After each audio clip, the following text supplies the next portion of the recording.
जय श्री कृष्ण। नहीं प्रपश्यामि ममापनुद्याद् यच्छुकमुच्छूषणम् इंद्रियाणाम् अवाप्य भूमा वस्पतन् मृद्धं राज्यं सुराणामपि चाधिपत्यम्। भावार्थ है, मुझे ऐसा कोई साधन नहीं दिखता जो मेरी इंद्रियों को सुखाने वाले इस शोक को दूर कर सके।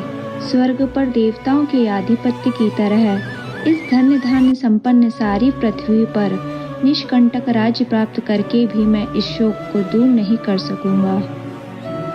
तात्पर्य है, यद्यपि अर्जुन धर्म तथा सदाचार के नियमों पर आधारित अनेक तर्क प्रस्तुत करता है, किंतु ऐसा प्रतीत होता है कि वह अपने गुरु भगवान श्री कृष्ण की सहायता के बिना अपनी असली समस्या को हल नहीं कर पा रहा।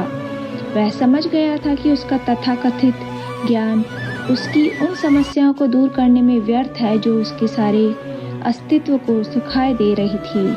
उसे इन उलझनों को भगवान कृष्ण जैसे आध्यात्मिक गुरु की सहायता के बिना हल कर पाना असंभव लग रहा था।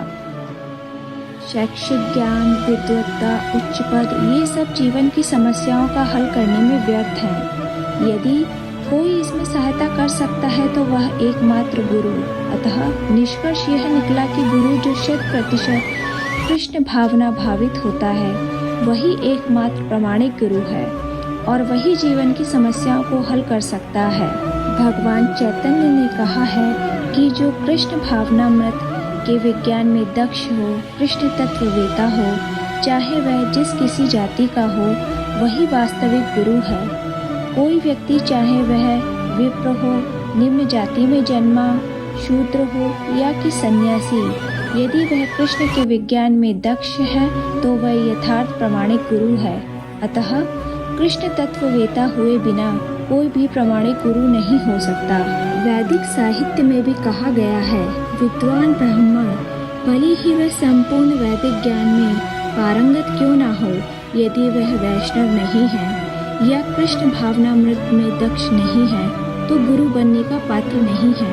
किंतु शूद्र यदि वह वैष्णव या कृष्ण भक्त है तो गुरु बन सकता है। संसार की समस्याओं, जन्म, जरा, व्याधि तथा मृत्यु की निवृत्ति धन संचय तथा आर्थिक विकास से संभव नहीं है।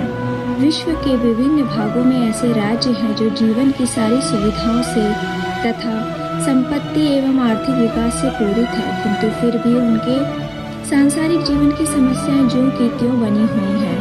वे विभिन्न साधनों से शांति खोजते हैं, किंतु वास्तविक सुख उन्हें तभी मिलता है जब वे कृष्ण भावनामृत से युक्त कृष्ण के प्रामाणिक प्रतिनिधि के माध्यम से कृष्ण तथा कृष्ण तत्व पूरक भगवत गीता तथा श्रीमद् भगवत गीता के परामर्श को ग्रहण करते हैं। यदि आर्थिक विकास तथा भौतिक सुख के लिए पारिवारिक, सामाजिक, राष्ट्रीय या अंतर्राष्ट्रीय अव्यवस्था से उत्पन्न हुए शोकों को दूर कर पाते तो अर्जुन यह न कहता कि पृथ्वी का अप्रतिम राज्य या स्वर्गलोक में देवताओं की सर्वोच्चता भी उसके शोकों को दूर नहीं कर सकती। इसलिए उसने कृष्ण भावनामृत का ही आश्रय ग्रहण किया और यही शांति तथा समरसता का उचित मार्ग है। आर्थिक विकास या विश्व आधिपत्य प्राकृतिक प्रलय द्वारा किसी भी क्षण समाप्त हो सकता है। यहाँ तक कि चंद्रलोक जैसे उच्च लोकों की यात्रा भी, जिसके लिए मनुष्य प्रयत्नशील है, एक झटके में समाप्त हो सकती है।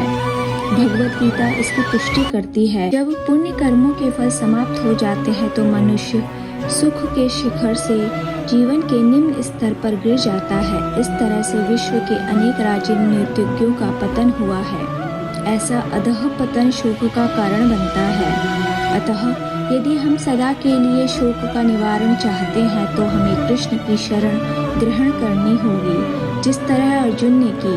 अर्जुन ने कृष्ण से प्रार्थना की कि वे उसकी समस्या का निश्चित समाधान कर दें और यही कृष्ण भावनामृत की विधि है।